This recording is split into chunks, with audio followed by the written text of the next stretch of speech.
You're listening to the Braver Angels podcast, a new way of talking politics.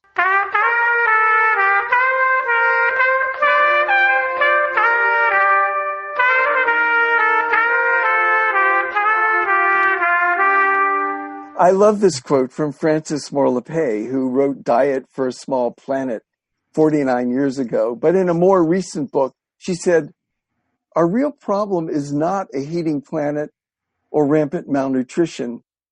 We only have one real problem, our own feelings of powerlessness to manifest the solutions right in front of our noses." And so I really always urge people to find an organization that's committed to dissolving that powerlessness so you can get into the game. Glad that everybody is back with us, and I am here with a special guest, my good friend, Mr. Sam Daley-Harris. Sam Daley-Harris is the founder of an organization called Results. He is an advisory board member for an organization that many of our members will know well, the Citizens Climate Lobby, and he is also an author of some repute. Sam, it's great to have you here on the podcast, my friend. Great to be with you. Absolutely, buddy. And now, Sam, you and I met initially, I think it was at the Global Philanthropy Forum, if I'm not mistaken. Right. And that was, goodness gracious, that was, I guess, a couple of years ago now. And it's remarkable because at the time that we first met, Braver Angels was then Better Angels at the time. I think you and I were both convinced, and this is some explanation for why we both do the work that we do, that polarization and the inability of the political class in the country to work together, and to a great extent of grassroots folks from across the aisle to organize together on issues of common interest. I think that we were both persuaded at the time that we were in a uniquely bad moment for the country as far as the relationship of the American people with each other went. Fast forward now a couple of years, not only have we, I think, accelerated in terms of polarization, but now we've been faced with a crisis unlike anything I think any American alive today can remember. We're shut up in our homes dealing with the lockdown in response to COVID-19. My first question for you right off the bat, Sam, is against the backdrop of your unique experience, which I'd like you to talk about a little bit. How do you diagnose our prospects for rebuilding sort of civic society and a functioning political culture in the United States, confronted as we are by this very unique problem? Say a little bit about where you're coming from professionally, and then answer that question for me. How optimistic are you about the moment that we're in? Okay, great. I'd love to start with how did I get here, meaning I have a bachelor's degree and a master's degree in music, and I played percussion instruments in the Miami Philharmonic Orchestra in Florida for 12 years, a long, long time ago. And 40 years ago, actually in May, I founded the anti-poverty lobby Results. And a lot of times I'm asked, music, poverty lobby, what's the connection? And if I could just tell you the roots briefly, I graduated from high school in 64, college in 68. At the time of high school graduation, I learned that a high school fraternity brother a year younger than I had died in a tractor-trailer accident. And 4 years later, that Robert Kennedy was assassinated right around college graduation day. And these two deaths got me to asking the purpose questions. Why am I here? What am I here to do? What's my purpose? There were no answers, but I was asking the questions. 9 years later, 1977, I'm invited to a presentation on ending world hunger put on by the Hunger Project. And I go to this thing thinking, well, hunger is inevitable. What do I know? I'm a musician. I'm thinking it's inevitable because there are no solutions. This is my thinking. Because if there were solutions, somebody would have done something by now. I go to this thing right away. It's obvious. There's no mystery to growing food, clean water, basic health. So I get involved in a big way. And this is the end of the story. Because it couples with my what can I do kind of question. In 1978 and 1979, I spoke to 7,000 high school students in Miami, where I lived, in Los Angeles, where I moved. And before I went into the first classroom, I read some statements from Jimmy Carter's Commission on World Hunger and others calling for the political will to end hunger. So I asked 7,000 high school students, what's the name of your member of Congress? I don't want to know if you met him. I don't want to know if you wrote him, just the name. Out of 7,000 asked, 200 could answer correctly who their congressman was, fewer than 3%. 6,800 didn't know, just over 97%. And results started out of this gap between the calls for the political will to end hunger on the one hand, and the lack of basic information on who represented us in Washington on the other. So this was in the late 70s, when I presume our baseline civic awareness among young people was probably a lot higher then than it is now. Well, this is my personal poll. 3% fewer that could answer correctly. What's the name of your member of Congress? I mean, don't forget, I think it was the 2016 presidential election, 100 million didn't vote. So there's something amiss. Your question was something about, are you optimistic? That's right. Well, or how optimistic or not optimistic. Yeah. So I do a talk, and I can give you the title of it later, but I did 25 last year. And the first quote that I use at the very beginning of the talk is from climate activist and futurist Alex Steffen. And this is the quote. I love it. He said, optimism is a political act. Those who benefit from the status quo are perfectly happy with a large population of people who believe nothing will get any better. In fact, these days, cynicism is obedience. I love that line. In fact, these days, cynicism is obedience. What's really radical is being willing to look right at the magnitude and difficulty of the problems we face and still insist that we can solve those problems.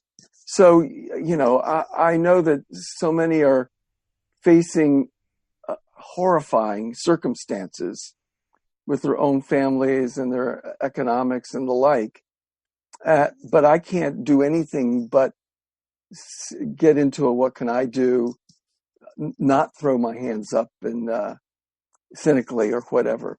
So you were inspired by Jimmy Carter's call to get people to realize that confronting poverty is a matter of political will. It's a matter of not accepting the idea that this problem is impossible to solve. Can I just add this in? Yes. At a certain level, I was also inspired by the fact that none of the high school students almost knew the name of their member of Congress. And I was inspired by a Buckminster Fuller quote, the futurist and inventor, who said, the things to do are the things that need doing, that you see need to be done, and that no one else seems to see needs to be done. So here I was in 78, asking 7,000 students, who's your congressman? And hardly anybody knows.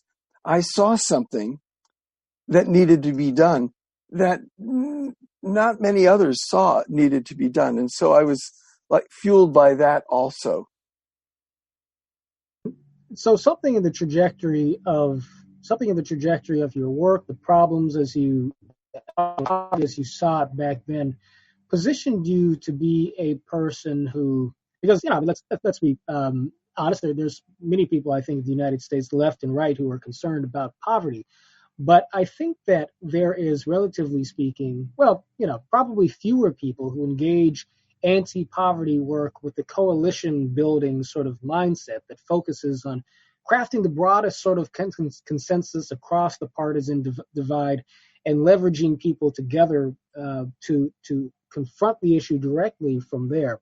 And so that's what I'm particularly curious about with respect to yourself and your own arc with respect to, your anti-poverty work and everything else you do more broadly, because you have seemed to specialize in creating consensus where people may not expect it to be found, in actually developing ways for organizations and Americans to organize on issues that they agree about beyond the party divide.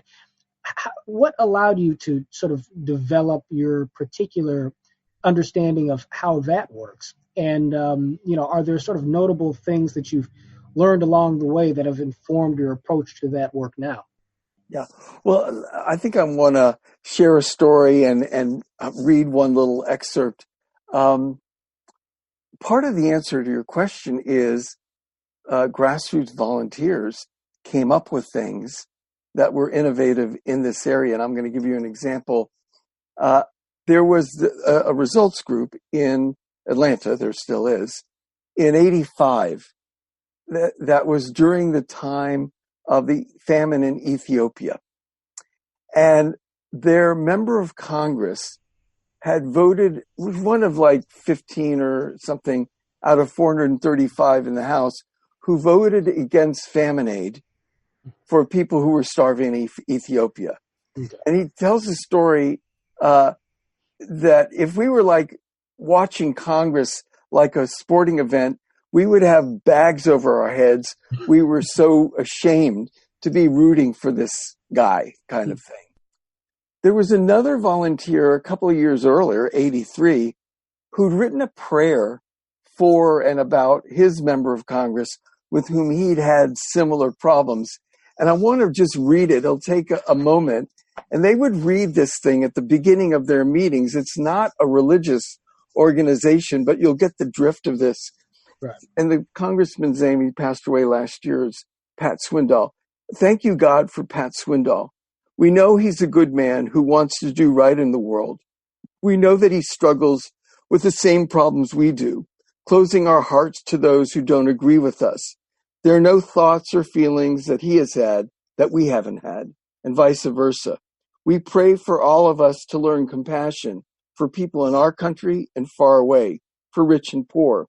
We pray that Pat will be less frightened of and we will be less frightened of each other. We pray our focus will be more to love and appreciate him and less to change him. Help us remember that sharing love with the world is the highest contribution we can make and will lead to children being fed and the planet surviving. Forgive our righteousness and anger. Open our hearts and minds to find the next expression of love for Pat that he can receive. End of prayer. And he said, we would read this prayer at a meeting. They had 3 meetings a month. And we'd go, yeah, sure. And then they'd read it the next time. They go, fat chance. And then they'd read it again. And after a while, it began to sink in. And they would go to these sessions the congressman had that were called Chat with Pat sessions, that they renamed Spat with Pat, because a lot of people came in with a bone to pick, and he would kind of get defensive and whatever. And they said we'd come in with a smile and a handshake and telling about legislation that for the same amount of money to ship a ton of wheat to Ethiopia, you could train farmers to grow their own wheat and things like that.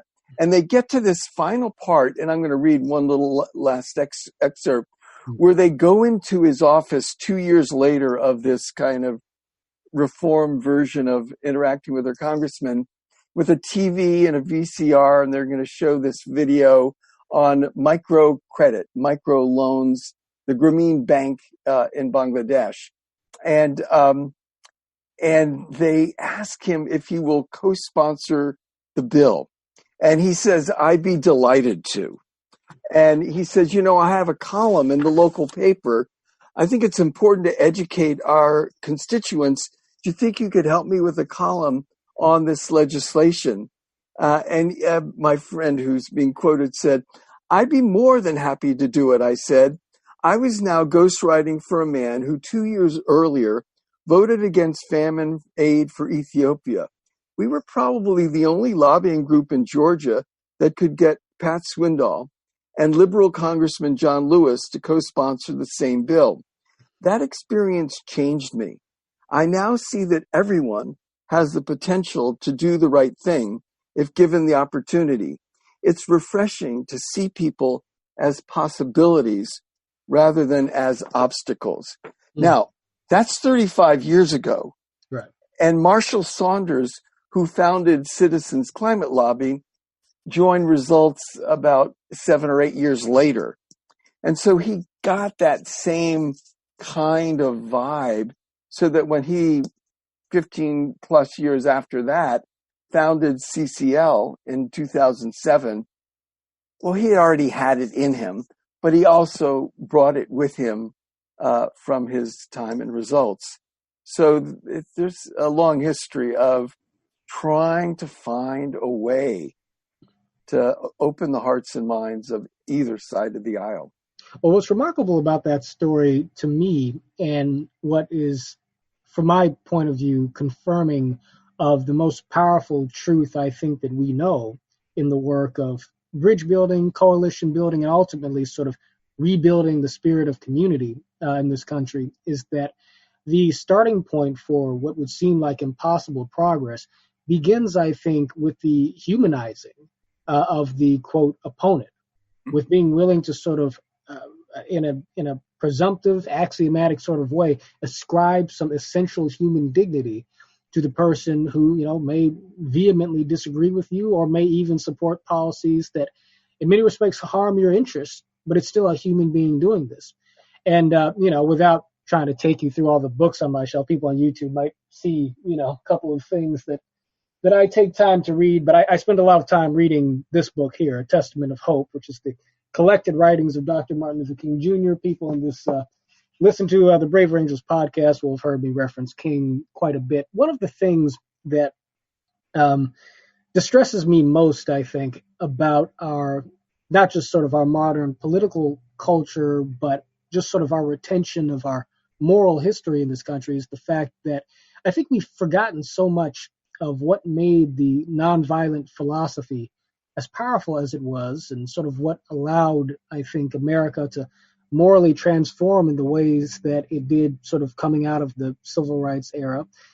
King's philosophy was rooted in this idea that says that no matter who it is, first of all, King believed in love as a social value. He believed that if you engaged your opponent while intending what was good for your opponent, you were much more likely to be able to speak to your opponent's conscience. And part of that was recognizing what he called the thou-ness of the other person, of the other individual, right?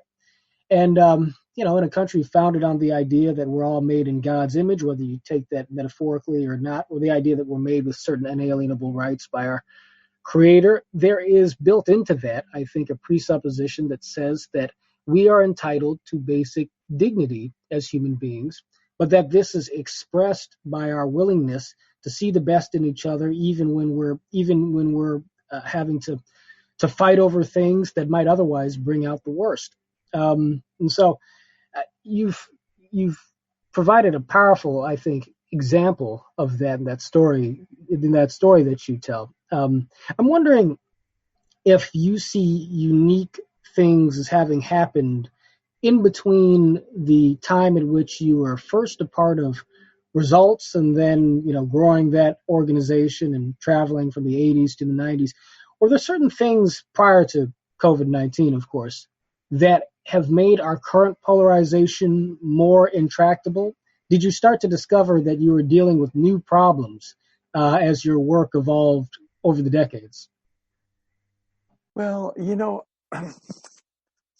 I don't know that I want to say that. What I'm thinking right now is, when it comes down to it, when you're a constituent and you're really willing to meet with someone respectfully, doors that you assumed were closed are not as closed as you assumed, kind of thing. And so, is it more polarized now? Yes. Is it impossible? No.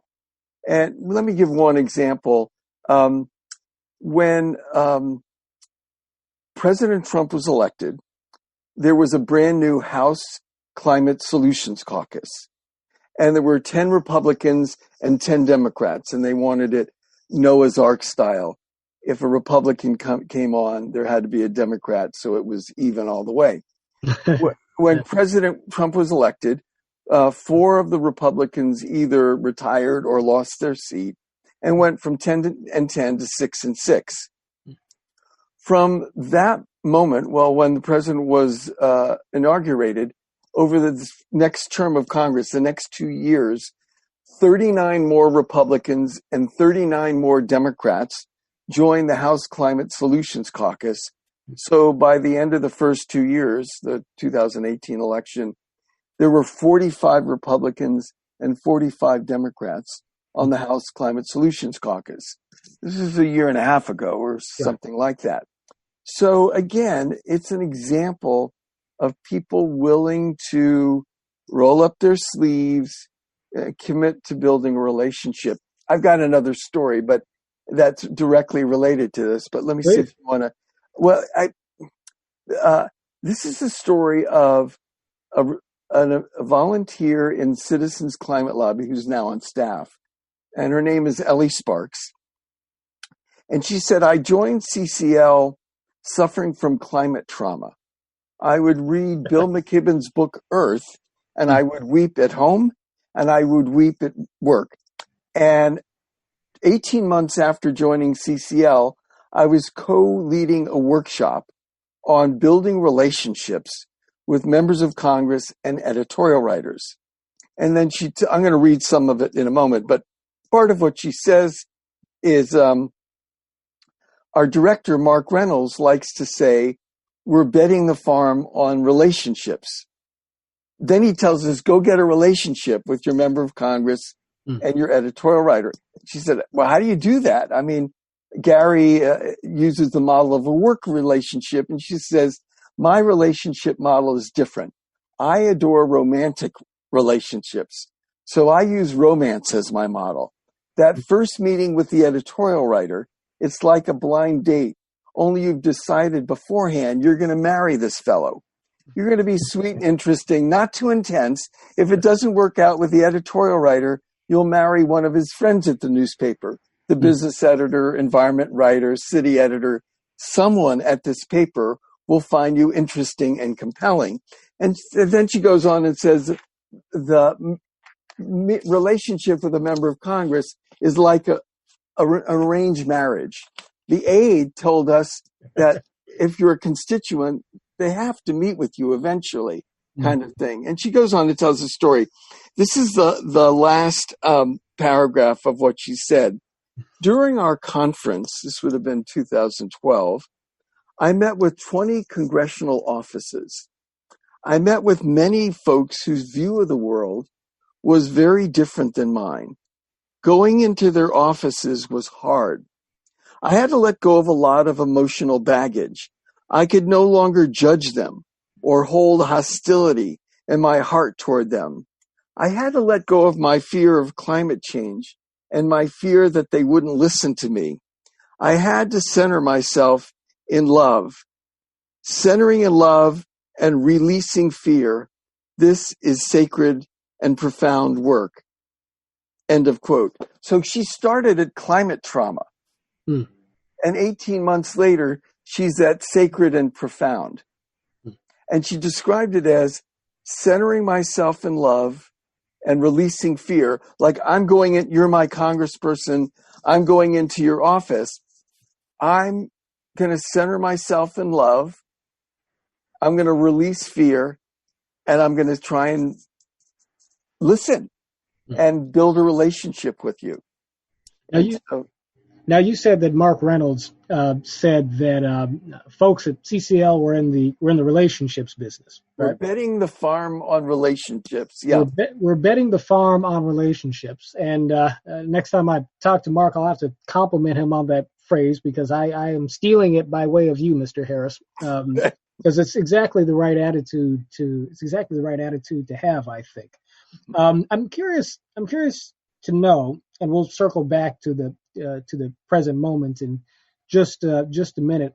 But there's a way in which I think, my opinion, a tremendous part of what makes America great really is the fact that in being a melting pot, as we historically have been, there is, yes, a lot of social friction that comes with that and consequences in that way. But there's also the opportunity baked into the richness of our culture with all of its streams and rivers for us to get to know people who are, yes, very much different from the way we are culturally, religiously, politically, etc. But in that sort of mixing up, in that sort of knitting together of the different parts of the social fabric, there is something that's sort of greater than the sum of its parts for the nation, and enriching for the individual who gets the chance to see himself and so many other types of people. In your own personal history, I'm wondering, is there anything in your own sort of upbringing or origins, your parents, and I just occurs to me, I don't know where exactly you're from. If you said it earlier, I missed it. Is there anything in your own particular background that made you sensitive to the or open to the power of relationship building as being sort of a starting point, as a vehicle for social change, or did all of that just sort of come out of later experience for you? Well, yeah, I have to say, my mom passed away last June, almost a year ago, Hmm. 18 days before her 101st birthday. Wow, my goodness, Born in that's a blessing. 1918, Hmm. 2 years before women had the vote, and with 18 great-grandchildren. And when Successful life. and we always knew, do not. She was in assisted living, but the rule was don't call her at home during the day because she's not going to be there. She's going to Hmm. be at the singing and the chair exercise and painting and the lecture and the whatever. Hmm. But my father dressed up as Uncle Sam and either rode on a horse or a bike or in a convertible on July 4th, kind of thing, and wrote a community newspaper, volunteer, for especially into his retirement for years. And where did you say you guys were from originally? Florida, Miami. Florida. Okay, gotcha. And Miami. the only time my mom wasn't home for dinner was on election night, where she would work the polls all day as an election poll worker. And so, yeah, but it's also just, I don't know, it seemed somewhat obvious that working together was the way to go. Yeah, it sounds like your family was deeply enmeshed in the community, or the communities Right. that you came up in, and so Yeah. you had that example going before you. It seems to Right. me like. Yeah. And I think that's part of what concerns me a little bit about the moment that we were already in, and now I'm zooming back a little bit from just partisan polarization, and I'd be curious to get your instinct on this, but we're living in a period of critical partisan polarization existing alongside a pronounced social isolation in the United States. I mean, I think that there's plenty of data to suggest that people don't have as many close friends. We spend more time maybe, interacting in sometimes poisonous ways on social media, but not as much time with each other personally or building on our social relationships. Our network of friendships and associations is frequently diminished. And now we're in a circumstance where, it's the actual policy of the land in response to COVID-19 that we now have to socially distance ourselves and socially isolate ourselves.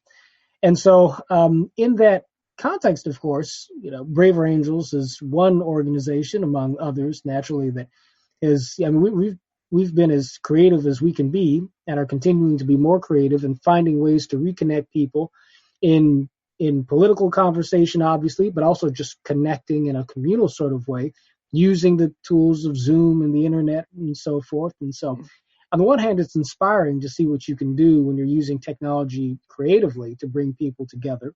On the other hand, I wonder if we can really foresee a healthy civic body in America, in the United States, if we do not first have the more sort of elemental community connections and personal relationships that allow us to sort of just simply be used to the kind of day-to-day activity of citizenship that involves community building, involves service, locally and beyond that, to our country, to our cities, to our towns.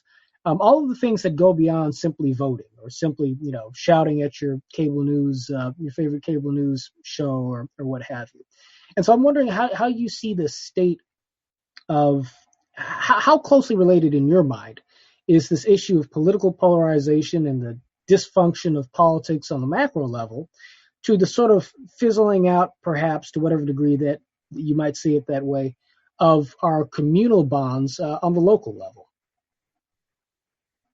Yeah, well, let me say a couple things. It was my experience that during the financial crisis of 2008, more people were asking the purpose questions. Mm. Is this the career I want? Is this the work? Is this the life I want to finish out living? Is this my direction? Now, of course, we have to take care of ourselves and all of that. But I assert that coming out of this COVID-19 experience, there will be more questions. Mm. Am I living my life? Am I living my purpose? Do I even have such a thing? So I think that's going to come out of this anyway, not to mention all kinds of other difficulties. What I do these days is I work with a group called Civic Courage. And what we do is we coach nonprofits on finding deeper forms of advocacy, as I was describing in some of these readings. And one of the groups I'm working with right now is Catholic Relief Services, kind of a Catholic version of CARE, Save the Children, Oxfam, etc. Sure. And the mantra that we were using pre-COVID-19 was get physically together with your chapter so we can build relationship and build effectiveness. And now the mantra is don't get physically together with your chapter, but still build relationship and build community and effectiveness. Mm-hmm. And so, so we're just moving things online. So let me give you an example. They had their national call recently, April 18th. Right. And the call, they're young. Their first chapters were started in August of 2019. So it's not a year old in terms of chapters starting. There were 86 people on the call. Mm. And after the call, a number of them gathered with their chapter on Zoom. So it was across the country and then within our community, doing both, not physically, either of them, but having that local connection and that national connection. Mm. And I think that's an important thing. Let me say one other thing. Their guest speaker was Bradford Fitch, who runs the Congressional Management Foundation, who does all these surveys about what works with Congress, et cetera. He was amazing. Results' conference call guest speaker was New York Times columnist Nick Kristof this month. Sure. Citizens Climate Lobby had their big conference call event on Saturday, and their Earth Day event, and they had Catherine Hayhoe, scientist who speaks quite powerfully. So here are communities. I just mentioned 3 different communities where they're gathering together, in this case, one by one online, with key guest speakers and other activities, other trainings and the like. And then many of them are gathering afterward in their city by city or chapter by chapter. And so there's something very attractive about that. And the other thing, I'll just stop with this. One of the things about the kind of advocacy I've been briefly describing is that it actually allows for longer, deeper conversations. Not click here, sign this petition, all done, goodbye. No, it's like this hour conference call and then a follow-up meeting with your own chapter for an hour, whether it's face-to-face or online kind of thing. This all allows for deeper conversations, longer conversations, which is so needed given what you were describing as our predicament. Yeah, absolutely. I think it's always been one of the dangers of American life, and certainly in recent times, that we just move too fast to tend to some of the things that are, maybe more deeply important. And the thing about relationships is that they really do require nurturing, don't they? I mean, you really do have to sort of till the soil of human interaction in a way that allows it to produce some fruit, right?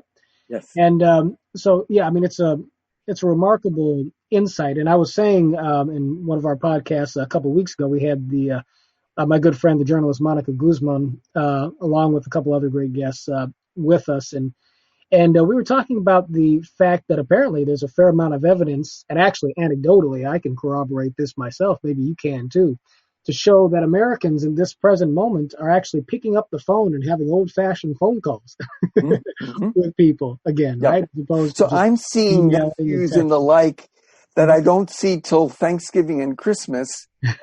I'm seeing them every week now on Zoom kind of thing. So yeah, yeah, Yeah, yeah, and so I speculated, maybe maybe this is a moment in which we can see sort of a lengthening of the American attention span yeah, begin to yeah, take place. yeah. My boss, David Blankenhorn, who obviously he's been studying quite a bit of the public forum movement in the 1930s, and that's a piece of history I don't know too terribly much about. But in that period of time, apparently, and during a moment of great national trial, also, there was a surge of public gatherings where people from communities would come together and listen to folks who were experts in various fields, come and sort of present their views and ideas on things ranging from science to politics to agriculture, etc. And it wasn't just an authority figure lecturing a crowd; it was a community coming together to hear sort of the output of a certain person's experience and expertise. But then folks had the opportunity to question and cross-examine the speaker in a way that sort of put everybody on a similar playing field. There's a similar type of movement that I've read a little bit about somewhere along the way called the Lyceum movement, which I think was in the late 19th century, maybe early 20th century, which accomplished something similar. It's one of the great aspects of, I think, the American character that we do have it in us in our free and democratic society, or what aspires to be, right? To sort of make the greatest use of our human capital in the context of our communal relationships in a way that allows us to, in a good faith sort of way, challenge one another to think a little bit closer and to lead each other a little bit closer to a mutual appreciation of what is true in any given area, any given subject. And for me, that's sort of the higher practice of politics. And I would love to imagine that in this moment we are in, with everything that you're saying, with the things we're observing, the creative ways in which groups like CCL, like Braver Angels, and like many others, the organizations you've referenced, that in seeing the creative ways in which we're bringing people together in spite of physical distance, that there may be, I think, reason to expect that our better angels will lead us to sort of a renaissance of civic trust and community in the years ahead of us. But I imagine, though, that we are still going to have to fight the vicious headwinds of the sort of, pernicious polarization that, in my opinion, Sam, I feel free to disagree with me, uh, is sort of fostered by the kind of business model that we see driving the political media and so much of the actions of the political Yeah, parties and various yeah, interests. I mean, look, polarization, uh, effective personal division, it empowers a lot of groups in our society. So I guess one question I have for you really quickly is, can we really build the politics that we want to see if we don't directly sort of confront the fact that polarization is profitable, it is popular for some, or useful for some powerful interests in our society? Can we skate around that? Can we skate around that truth and still get the politics that we want? Well, let me just give you a little glimpse of a small training that I would do on working with both sides of the aisle, like the how do you do it. If Mm, I'm talking to a group and we're training on how do I work with someone who's not on my side, I have the group, they may have on a conference call, write down 3 questions. The first one is, I know you don't support this legislation. What would it take to change your mind? Second question, can you say more about that? Third question, why do you think that is? Where it's a very big listening exercise, not tell my side and get my point across, but hear the other person out and ask them to say more about that and that kind of thing. The second thing I would mention is Citizen Climate Lobby had 25 people at their DC conference in 2010 and 1,500 last year in 2019. Their volunteers had 65 letters to the editor, op-eds and editorials in 2010, 65. And last year they had 4,715 letters to the editor, op-eds and editorials published. Remarkable. That's, building an army of relationship, building an army of love, really, and not from 25 to 30, 25 to 1,500. Kind of thing. And so I think, all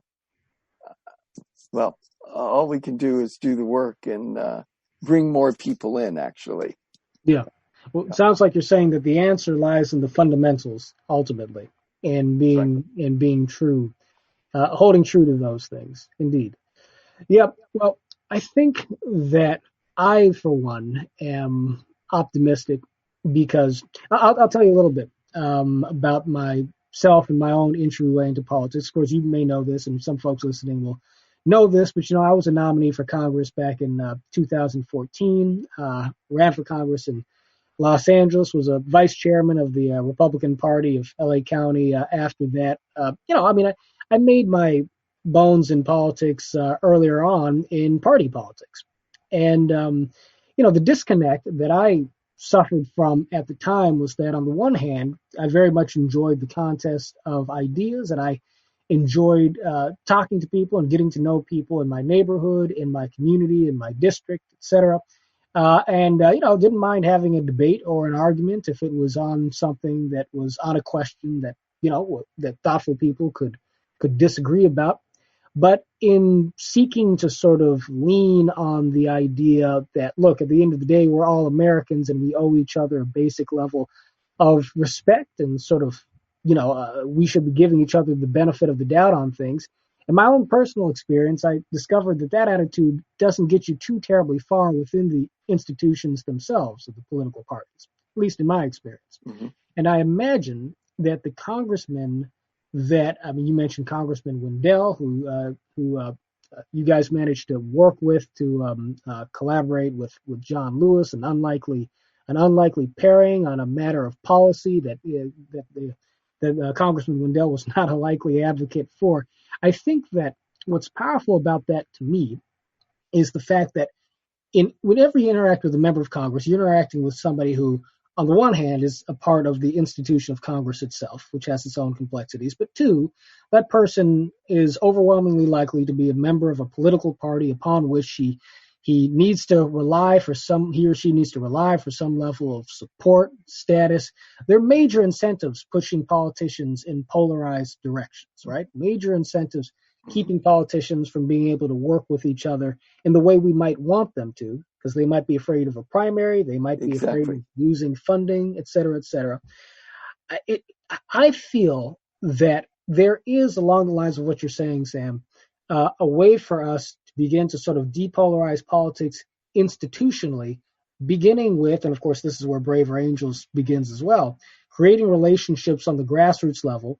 But I feel that in addition to the power of just directly engaging your congressperson in a humanizing way, the broader sort of structural reason that works is because you begin to create new bodies of support, new constituent bodies, right, that are culled together from across different walks of life that actually have the potential to give elected officials organized bodies of Americans to whom they can turn for support, to whom they can go in order to reach the community, as opposed to having always to go through the polarized kind of, partisan channels that otherwise are the only options available to many elected officials if they want to communicate with their community in the first place, Yes. right?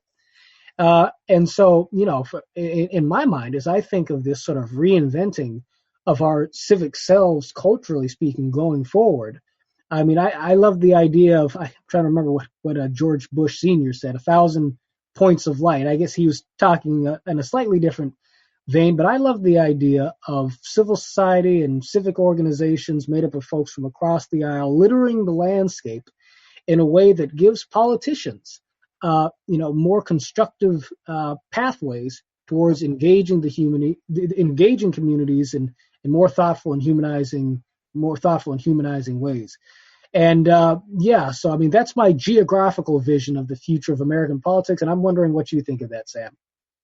Yeah, I mean, giving members of Congress more space in which they can only make the decisions.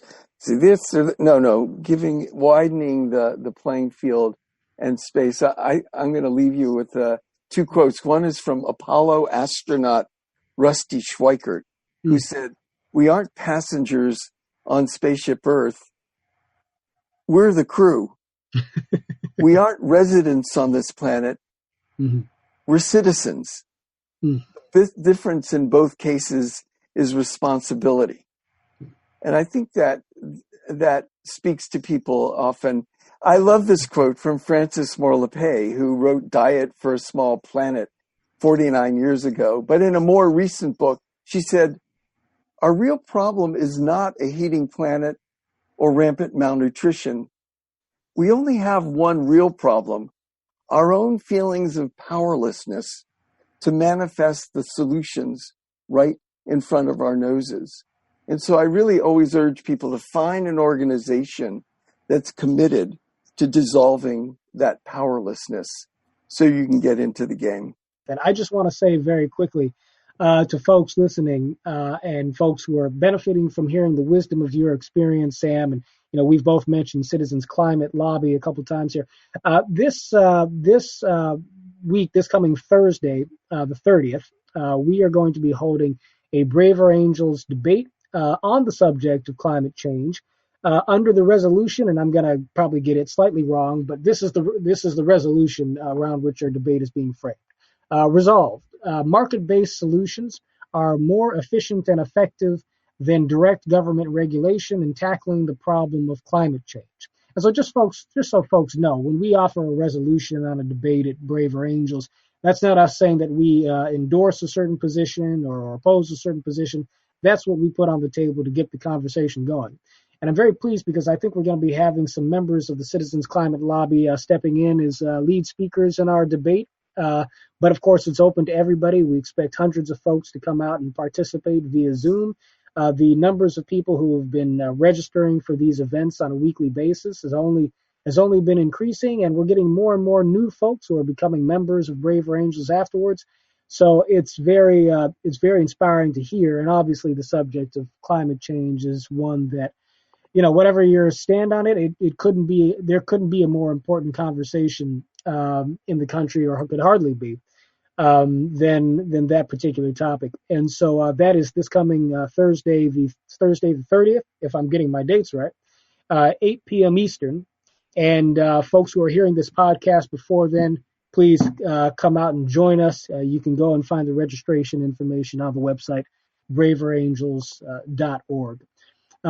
Sam, I feel very happy to have had you on here today. I know that this is a conversation that's been some time in coming, and I hope that you forgive me because, I get so wrapped up in so many things, the work that we do, that it took a lockdown for us to finally make this happen. I loved it. Having done it once, I hope that you would agree to come back and do it with us again sometime soon here. I'd be delighted. Yes, sir. Yes, sir. Thanks so much. Indeed. Thank you, Sam. Looking forward to talking to you soon. And the next time, thank you for listening to the Braver Angels podcast. We are building a house united. Feel free to like, share, and subscribe to this podcast. And I look forward to talking to you next week.